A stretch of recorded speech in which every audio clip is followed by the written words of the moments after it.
Imagine this. It's Saturday. Everyone else seems to be out somewhere. A party, a brunch, a loud gathering of people you've already mentally exhausted yourself imagining. And you? You are exactly where you want to be. At home, quiet, safe, recharging. And it feels perfect. But here's the question I want to sit with you on today. What if that perfect feeling is also slowly holding you back? Not because something is wrong with you, but because the things that feel safest to us are often the hardest to examine. If you identify as an introvert, and if you're here, you probably do, you already know the world wasn't really built with you in mind. You know what it feels like to be overstimulated, to leave a social event more drained than when you arrived, to need alone time the way other people need oxygen. And science actually agrees with you. Research shows that introverts have a nervous system that responds more intensely to external stimulation, meaning you genuinely need less input to feel engaged. The quiet isn't laziness, it's biology. Your home isn't your hiding place, it's your recharging station. And yet, there's something that happens when a recharging station becomes the only place you ever go. And that's where this gets complicated. There's a difference between choosing solitude and slowly retreating into it. The first is intentional, purposeful, nourishing.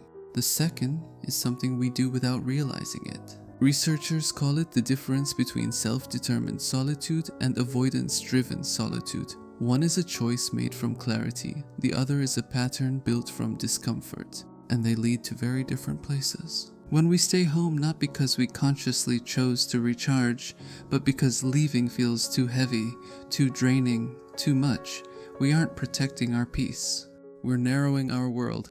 Studies have found that even highly introverted people experience a genuine increase in positive emotion after meaningful social connection. Not big parties, not forced networking, but real contact with people they actually care about. Harvard researchers note that introverts can suffer the effects of isolation without ever realizing it's happening, because it feels so normal, because it feels so earned. The home becomes comfort, the comfort becomes a the habit becomes a wall, and the wall feels like protection, right up until you realize it's also keeping out the things you actually want. Let me tell you this, there's an opportunity, a gathering, an event, a chance to meet someone new, or say yes to something you've been thinking about for a while. It's not perfect, it's a little uncomfortable, you'd have to leave the house, and so you do what you've gotten very good at. You think it through, you weigh the energy cost, you imagine how tired you'll be, and then quietly you decide, not today. And maybe you were right, maybe you genuinely needed rest, maybe it wasn't the right fit, but ask yourself honestly, and I mean really honestly, how many times has that decision been about self-care?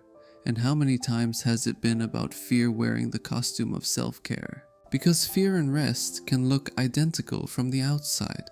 The difference lives on the inside. And here's what accumulates over time if we're not careful. Opportunities not taken, friendships that never deepened, a growing sense that the world out there is not really for you, when really you just haven't let yourself test it in a while. The research on loneliness is clear and a little unsettling. The people most likely to feel lonely are not always the ones who are objectively alone. They're the ones who feel disconnected, even in the quiet they chose. Loneliness isn't about how much time you spend at home. It's about whether the life you're living still feels like yours. So what do we actually do with this? Not abandon who you are. Not force yourself into social situations that drain you dry. That's not the answer, and it's never been the answer. The answer is smaller than you think. Research on what helps introverts thrive consistently points toward one thing: intentionality. Not how much you engage with the world, but how consciously you make those choices. Pick one person this week, not a crowd, just one person. Reach out. A message, a call, a walk. Notice the difference between choosing to stay home and defaulting to it. One gives you energy, the other quietly takes it. Protect your solitude, but protect your connections too. Even introverts need both. You don't have to become someone else. You just have to stay honest with yourself about which version of home you're choosing. the one that restores you, or the one you've built to avoid the question? If you want to start making this shift in small, pressure-free steps, I've made a free 3-day workbook just for you. It walks you through noticing your energy, setting quiet boundaries, and keeping one tiny promise to yourself. The link is in the description. Introversion is not the problem. It never was. The ability to be deeply comfortable with your own company is genuinely rare, and in a world that never stops moving, it can be a quiet kind of superpower.